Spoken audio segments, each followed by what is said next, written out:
Hello, my name is Ray M. Gokong from 11th STEM Carnelian. This is the evaluating piecewise function.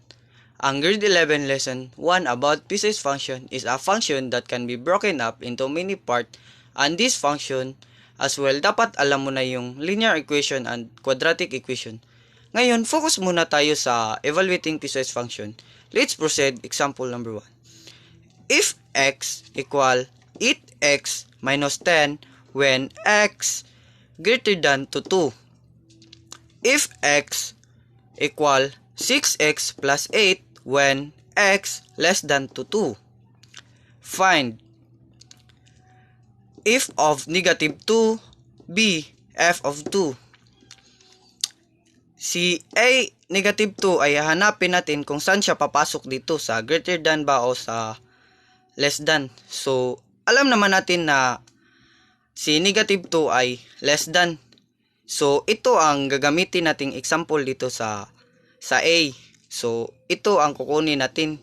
So, f negative 2 equals 6x plus 8 equals 6 negative 2 plus 8.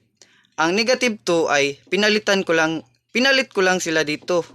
So, ang ginamit ko ay negative 2. So, 6 times negative 2 equal negative 16 plus 8 equals negative 4. So, let's proceed sa beta. F of 2 equal 8x minus 10. So, si B ay dito ko siya kinuha dahil alam naman natin na greater than siya. So, 8 times 2 equals 16 minus 10 equals 6. So, ganito lang ang pag-evaluate ng function. Ang mahalaga, familiar ka sa ating evaluating sign. Familiar ka dito. Let's us proceed to second example. Let's say we have fx equal x squared plus 3 minus 7 when x less than negative 1. Fx equal x cubed plus 4 when x greater than to 2.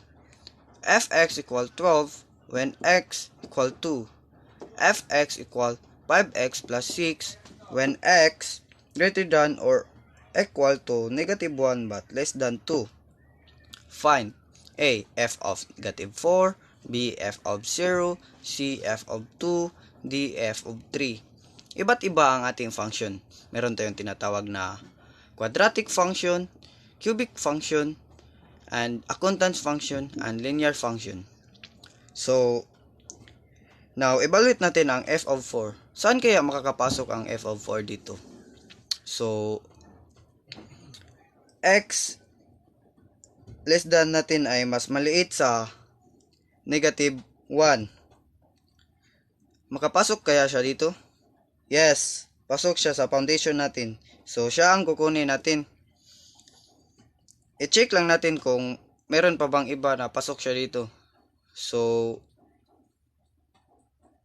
x cubed plus 4 when hindi rin, at lalong hindi rin. So, ito lang talaga ang pasok.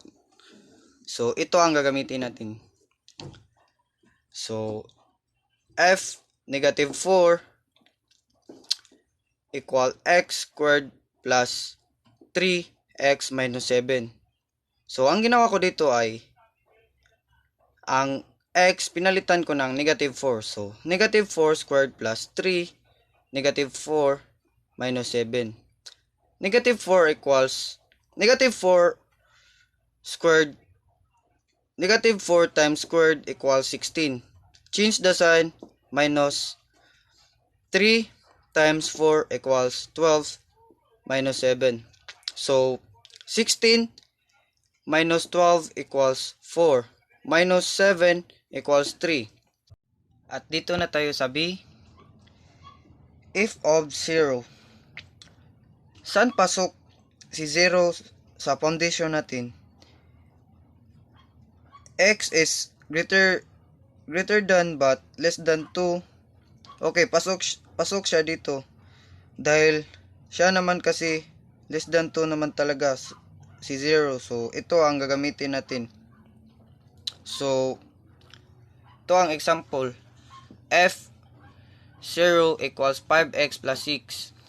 5 times 0 equals 0 plus 6 equals 6. So, punta na tayo sa C. F of 2. Pansinin natin na dito sa third foundation, x equal to 2, 50 siya na yan. So, ito ang gagamitin natin.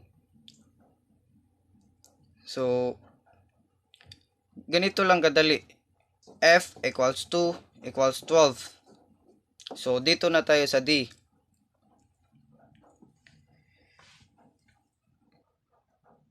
Siyempre, kitang-kita natin na si